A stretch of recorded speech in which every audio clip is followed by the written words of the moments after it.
नमः संस्कृता मित्रों, मैं अनिरुद्ध कुमार तिवारी आपका अपने YouTube चैनल पर हार्दिक हार्दिक स्वागत करता हूँ।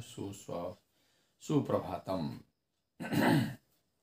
गुड मॉर्निंग मित्रों, आज आपके सामने किरातार्जुनीयम की प्रमुख सूक्ति लेकर आए हैं जो टीजीटी में और टेट से लेकर के नेट तक पूछे जाते हैं। यानी हर परीक्षा में कुछ न कुछ किरातार्जुनीयम के एक आध दो सूक्ति अगर संस्कृत विषय है तो पूछ लिया जाता है।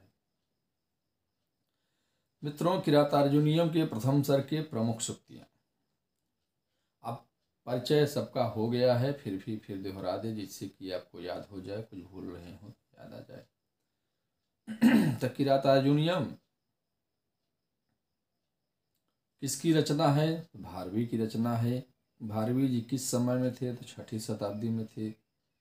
और इनके पिता का क्या नाम था? तो श्रीधर या नारायण स्वामी। माता का नाम सुशीला, पत्नी का नाम रसिकवती, पुत्र का नाम मनोरथ, गोत्र का नाम कुशिक, स्थान का नाम नासिक में एलिचपुर गांव। इनके प्रपौत्र का नाम, मतलब इनके बाद जो कौन इनके कुल खानदान में कवि हुए तो दंडी। दंडी की कितनी रचनाएं हैं? 3। इसमें से 10 कुमार चरितम और अवंत सुंदरी कथा और एक उनकी और रचना है। यानी उनकी 3 रचनाएं हैं। और किरातार्जुनीयम की जो प्रमुख सूक्ति हैं तो उसमें से पहले श्लोकों की संख्या के बारे में परिचय दे दिया जाए कि कुल कितने श्लोक है प्रथम सर्ग में। तो प्रथम सर्ग में मित्रों कुल 46 श्लोक हैं और 46 श्लोक में से 1 से 44 तक वंशज छंद है। उसके बाद 45 में पुष्पिताग्रा है, 46वें में मालिनी छंद है और वंशज छंद में मित्रों 12 वर्ण होते हैं। मालिनी में 15 वर्ण होते हैं। पुष्पिताग्रा में 12 13 12 13 करके होता है, यानी कुल 50 वर्ण होते हैं। और पुष्पिताग्रा जो है विषम मात्रिक छंद है और ये सब वंशस्थ और मालिनी सममात्रिक छंद है। ठीक, अब किरातार्जुनीयम कहाँ से लिया गया उसके बारे में देख लेते हैं। किरातार्जुनीयम महाभारत के वन पर्व से लिया गया है। वन पर्व किस पर्व के है? तीसरा पर्व है। और महाभारत में कुल कितने पर्व हैं? तो 18 पर्व हैं। किरातार्जुनीयम में कुल कितने सर्ग हैं? तो 18 सर्ग हैं। किरातार्जुनीयम में क्या प्राप्त हुआ? तो पाशुपत अस्त्र प्राप्त हुआ। किसे प्राप्त हुआ? अर्जुन को प्राप्त हुआ। किसने दिया? भगवान शिव किरात के रूप में दिए थे। किसके कहने पर दिए थे? तो वेद व्यास के द्वारा भेजे गए थे कि मतलब व्यास जी ने आकर के युधिष्ठिर से कहा कि अर्जुन को तपस्या करने के लिए भेजो, उस भगवान शिव को प्रसन्न करे। पाशुपत अस्त्र पाएंगे तभी विजय होगी। तो व्यास जी के कहने पर उन्होंने गए थे। ठीक, पाशुपत अस्त्र। और इसमें क्या है किरातार्जुनीयम में? तो किरातार्जुनीयम में देखिए वीर रस है। हाँ, और इसका मंगलाचरण कैसा है? तो वस्तु निर्देशात्मक मंगलाचरण है, वीर रस है। और जहाँ वीर रस होता है वहाँ लगभग वंशज छंद होते हैं। वंशज छंद में वर्णों की संख्या 12 होती है।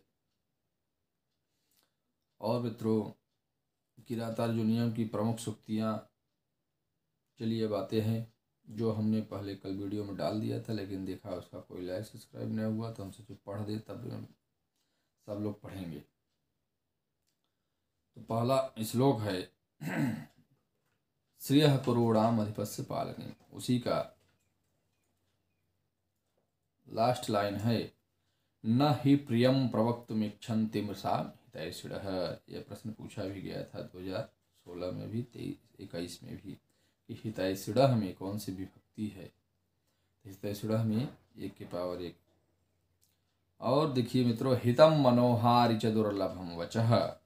हितम मनोहारि च दुर्लभम वचः, यह सबसे पॉपुलर सूक्ति है किरातार्जुनीयम की और यह वनेचर द्वारा कहा गया है। यानी 1 से 25 श्लोक तक वनेचर की उक्ति है, 26 स्वयं भारवी की है, 27 से लेकर 46 तक द्रौपदी की उक्ति है।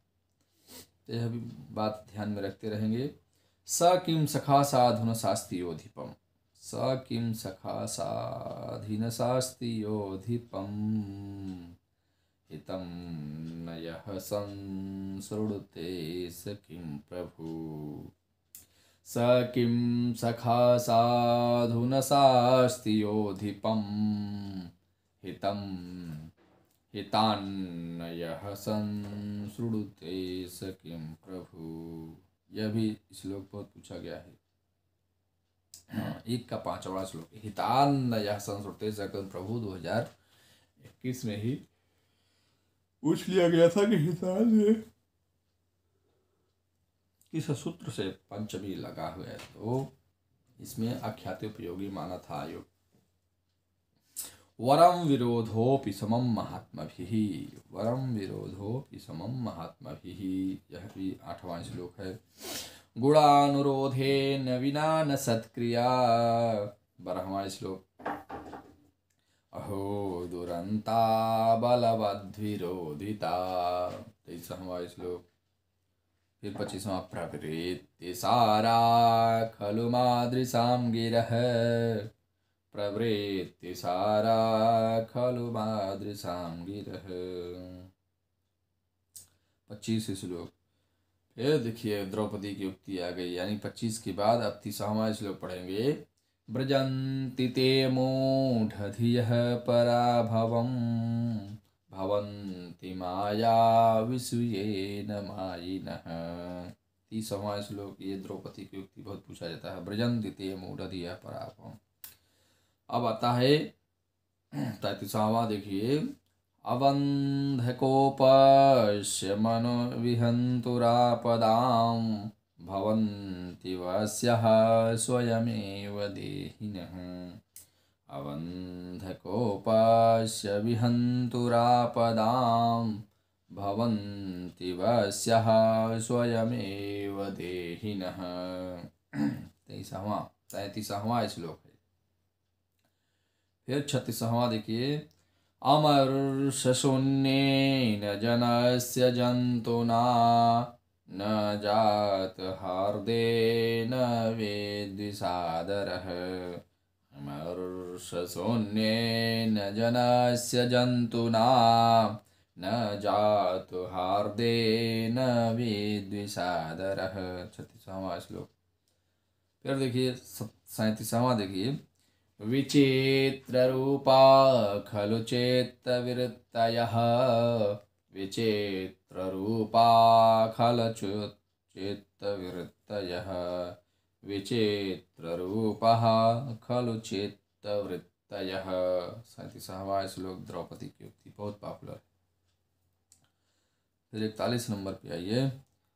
परैष पर्यावीर्यसम्पदां परैष पर्यासितवीर्यसम्पदां पराभवो योत्सव एव मानिनां पराभवो एव मानिनां 41 नंबर। ठीक, अब चलिए 42वां। व्रजन्ति शत्रु न वधूय निःस्पृहः समेन सिद्धिं मुनयो न भूभृतः समेन सिद्धिं मुनयो न भूभृतः 42 हो गया। अब 43वां देखिए। निराश्रयाहन्तहता मनस्विता निराश्रयाहन्तहता मनस्वितः 43 हो गया। 45वां देखिए। पुष्पिताग्रा छंद में। अयुजिन युगरे फतो यकारो युजि च न जौजरगाश्च पुष्पिताग्र अयुजिन युगरे फतो यकारो युजि च न जौजरगाश्च पुष्पिताग्र अयुजिन युगरे फतो यकारो युजि च न जौजरगास्य पुष्पिताग्र अरिषु हि विजयार्थे थिनः क्षितिसा विदधति सोपधि सन्धिदोषडानि अरिजिहि विजयार्थिनः क्षितिसा विदधति सोपधि सन्धिदोषडानि अरिषुः विजयार्थिनः क्षितिसा विदधति सोपधि सन्धिदोषडानि। ये रहा पुष्पिताग्रा 45वां जो है, देखिए मालिनी छंद में है, तो उसका स्वरताल थोड़ा दूसरा है, उसको भी देख लेते हैं। अगर जब आ ही गए हैं तो 45वां नंबर भी देख लेते हैं। 45 नंबर पुष्पिताग्रा में, अरे 45 नंबर पुष्पिताग्रा हो गया। 46वां मालिनी।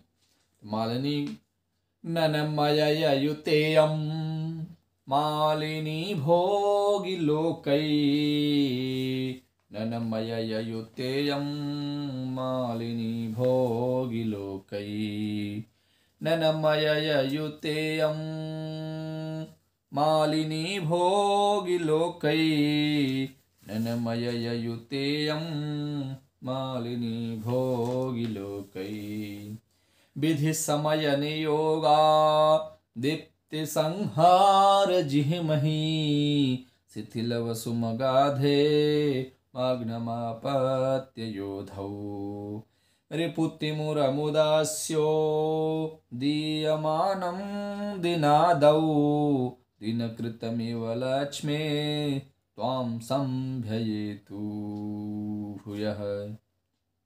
ये रहा मालिनी छंद। इसमें 15 वर्ण होते हैं मित्रों। तो दिनकृतमेव लक्ष्मी स्वाम संभेत भूयः, इसको लास्ट लाइन यानी 46वां श्लोक का लास्ट लाइन इसी को याद करना है।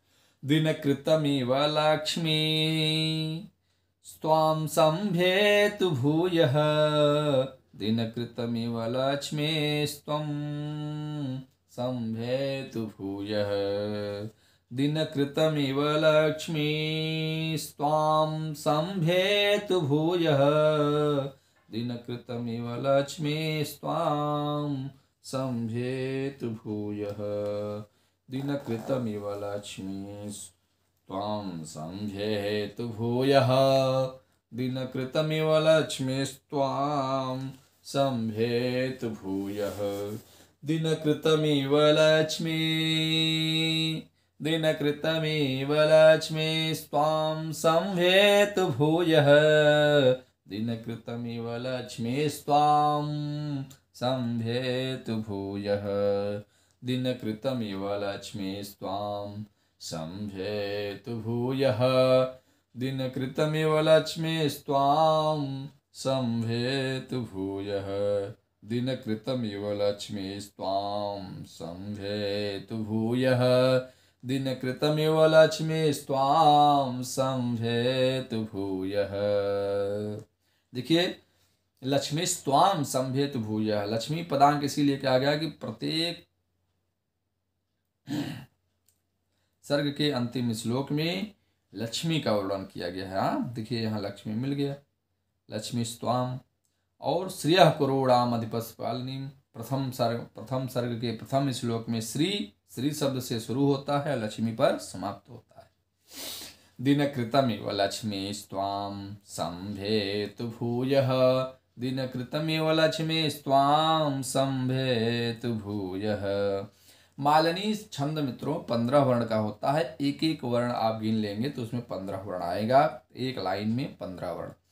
दिनकृतमिव 2 2 4 2 6, लक्ष्मी स्वां 1 2 3 4 5 6 7 8, तो 8 और 5 8 6 14 1 15, 15 वर्ण हो रहा है मित्रों एक लाइन में। जब इसमें गिनेंगे आप तो वर्णों को गिनना है, पूरे पूरे वर्ण को गिनना है, आधे आधे वर्णों को छोड़ देना है। ठीक मित्रों, तो इसमें 15 वर्ण आएगा। तो जिस लाइन में 15 वर्ण आ जाए यानी वहाँ मालिनी छंद होता है, और जिस लाइन में 12 वर्ण हो जाए तो वहाँ वंशज छंद होता है, और जिस लाइन में 12 13 फिर 12 फिर 13 यानी तो वहाँ पुष्पिताग्रा। ठीक मित्रों, ये रहे आपके पढ़ने का तरीका, वर्ण गिनने का तरीका, छंद पकड़ने का तरीका। ठीक मित्रों, और कौन सी उक्ति किसने कहा है, किससे कहा है और कहाँ कहा है, तो यह सब वन जो है द्वैत वन का वर्णन है। द्वैत वन में युधिष्ठिर रहते थे, वहीं पर अपने गुप्तचर द्वारा भेजे गए समाचार से मंगाए गए समाचार को सुने। एक बार युधिष्ठिर ने भेजा दुर्योधन के यहाँ कि जाओ तुम देखो वहाँ क्या हो रहा है, मेरे बारे में क्या चल रहा है। तो वहाँ गया, बनेचर देख के घूम टहर के ब्राह्मण वेश में गया, उनका सारा वृत्तांत लेकर के आया।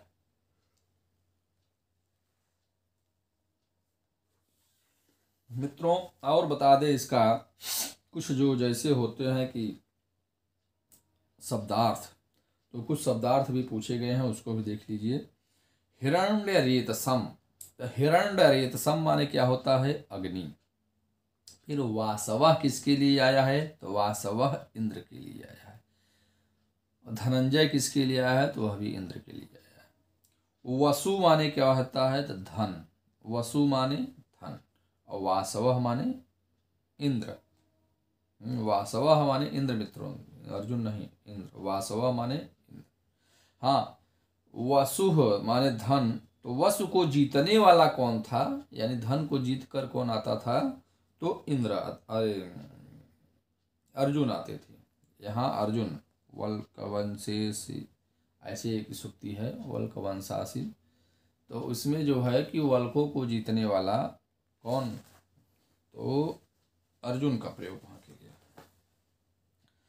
सृष्टा माने ब्रह्मा होता है, उरग माने सांप होता है, गिरिह माने गिरह, गिरह माने वाणी, वाणी के लिए आया है गिरह शब्द, और इसका रूप भी चलता है और इसका रूप आया भी है। तो गिर शब्द माने वाणी शब्द का रूप आप याद कर लीजिए।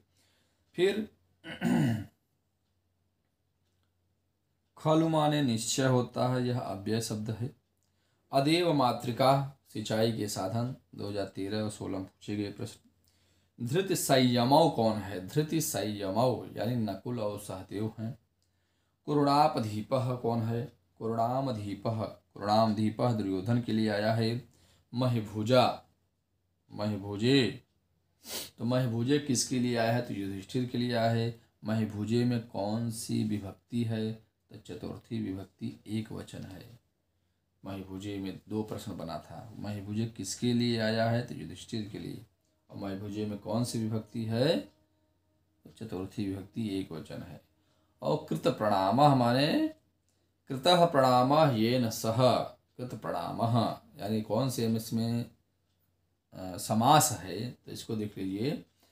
कृतः प्रणामः येन सह माने प्रणाम कर लिया है जो, यानी बनिच्चर, तो इसमें बहुव्रीहि समास हो गया। नक्तं दिव, नक्तं च दिवं च, जहाँ च लग जाए वहाँ द्वंद्व हो जाता है। सत्क्रिया, सत्क्रिया, तो सतीम क्रियाम, सत्क्रिया यानी सही सही क्रिया, तो क्या हो गया, कर्मधारय समास। षड्वर्ग, षड्वर्ग में षष्ठी तत्पुरुष, षष्ठी तत्पुरुष, षडांग वर्ग षड्वर्ग है।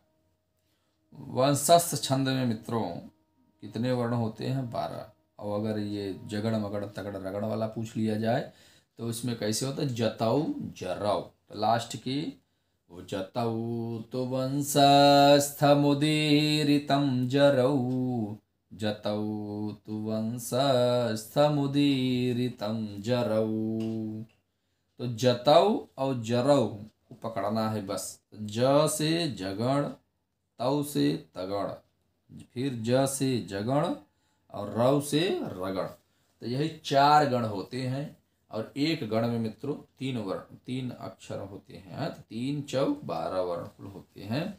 यहाँ मिल जाए अगर अगर जगण तगण, जगण और रगड़, जगण तगण, तो ज तव, ज तव, जगण तगण, ज रव, जगण रगण, यही 4 गण होते हैं। 4 गण इसमें अगर मिल जाए कि जगण तगण जगण रगण, में कौन सा छंद है? तो वंशज छंद है। और इन गणों की संख्या कितनी होती है? तो 8 होते हैं। जगड़ तगड़ रगड़ मगड़ झगड़, ऐसे कुल है, कुल मिलाकर के 8 गण है। और मित्रों, भारवी जी के आश्रयदाता कौन थे? तो विष्णुवर्धन। ठीक। और भारवी जी का ग्रंथ किस ग्रंथ में आता है? तो बृहत्त्रयी महाग्रंथ में आता है, बृहत्त्रयी महाकाव्य में। और श्री से शुरू होता है, लक्ष्मी से समाप्त होता है, इसलिए इसे लक्ष्मी पदांग भी कहा जाता है। ठीक मित्रों। और इसमें जो है कुल कितने सर्ग हैं? तो 18 सर्ग हैं। कैसा इसका मंगलाचरण है? वस्तु निर्देशात्मक मंगलाचरण है।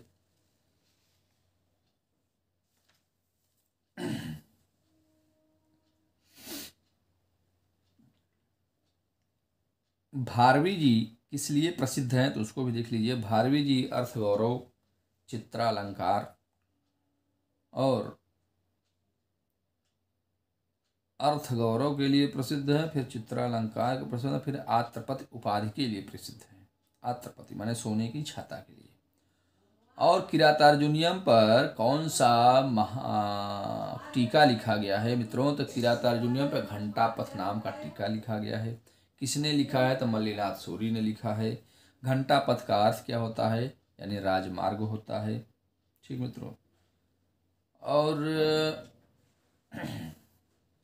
किरातार्जुनियम ग्रंथ का जो नाम है किरातार्जुनियम, अगर इसमें ही छंद पूछ लिया जाए कौन सा है, तो किरातश्च अर्जुनश्च किरातार्जुनियम, यानी द्वंद्व समास।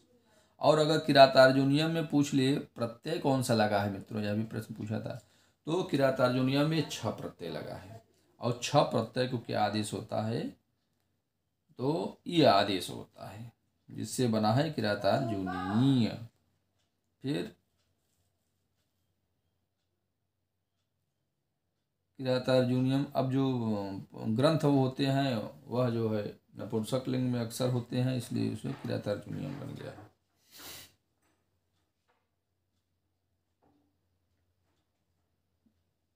और इसमें जैसे है द्विषाम, द्विषाम शब्द कैसे बना है या कौन सी विभक्ति है? जरा दोनों प्रश्न पूछे। द्विषाम विधाताय विधातुमेक्षतो, कौन सा श्लोक है? तो दूसरा श्लोक का प्रथम लाइन है। और तीसरा श्लोक का प्रथम लाइन है, अद्विष धन किप प्रत्यय से बना है। यह 2016 में आया था। द्विष धन किप, यानी अगर द्विषाम में विभक्ति पूछ ले तो 6 के पावर 3 या षष्ठी विभक्ति बहुवचन का है। और अर्थ पूछ ले तो शत्रुओं के लिए। ठीक, द्विषाम शत्रुओं की। चार चक्षुषः, चार चक्षुषः पूछ ले तो कौन है? तो चार चक्षुषः माने राजा होते हैं। इसमें कौन सा समास है? तो बहुव्रीहि समास है। यह भी 2016 में पूछा गया था। हाँ, हितान्न, हितान्नयः संस्कृति से बताए दिए हैं। हितम नवचार बताए दिए हैं। जिह्मा माने कौटिल्य दुर्योधन 2016 में आया है। नयन माने क्या होता है? तो नयन माने नीति होता है। नयन माने नीति 2021 में आया था। नयन जेत्युम जगतिम सुयोधन 7वां श्लोक। फिर आया था निरत्यम सामनदान वर्जितम, निरत्यम सामनदान वर्जितम, निरत्यम सामनदान वर्जितम। निरत्यम 2021 में बहुत पूछा गया है। निरत्यम में कौन सा समास है? तो निरुपसर्ग पूर्वक देख करके सब अव्यव मार दिए, लेकिन यह पूरी लाइन जब पढ़ा और पूरी लाइन देकर पूछा था तो उसमें बहुव्रीहि समास हो जाएगा। ठीक मित्रों, यानी किरात से कुल मित्रों ऐसे समझिए कि 15 से 16 प्रश्न बनते हैं। किरात एक ग्रंथ अगर तैयार हो गया, समझ लीजिए आपका 15-16 प्रश्न तैयार हो गया। ठीक है, अच्छे से तैयार कर लीजिए, चाहे जहाँ से प्रश्न आ जाए, चाहे जैसे आ जाए, चाहे सुक्ति आ जाए, चाहे कवि आ जाए, चाहे उसमें अर्थ आ जाए, चाहे समास आ जाए, चाहे इसी में शब्द रूप आ जाए, धातु रूप आ जाए, हाँ, प्रत्यय आ जाए, टिप्पणी आ जाए, उपसर्ग आ जाए, किसके लिए आया है, कहाँ का वर्ण है, किस सर्ग का वर्णन है, हाँ, इसका अर्थ क्या है। तो किसी भी प्रकार का प्रश्न आ जाए मित्रों, आप लोग कर ले जाएंगे। जब इस प्रकार पढ़ लेंगे, दोहरा लेंगे, इसको बार बार याद करेंगे, बार बार इसका वाचन करेंगे, तभी मित्रों यह हो पाएगा। यह सोचिए कि एक बार पढ़ लें और स्वामी विवेकानंद की तरह कंप्यूटर कॉपी हो जाए, तो ऐसा नहीं हो जाएगा। आपको इसको दोहराना ही पड़ेगा, वाचन करना ही पड़ेगा, बार बार पढ़ना ही पड़ेगा, तब जाके यह आपको कंठस्थ हो जाएगा, याद हो जाएगा, चाहे जहाँ से आए, चाहे जिस परीक्षा में आए आप कर ले जाएंगे। तो मित्रों, अब अगला वीडियो में अगला बात कहेंगे। तब तक के लिए नमः संस्कृताय, जय हिंद, जय भारत, सुप्रभातम।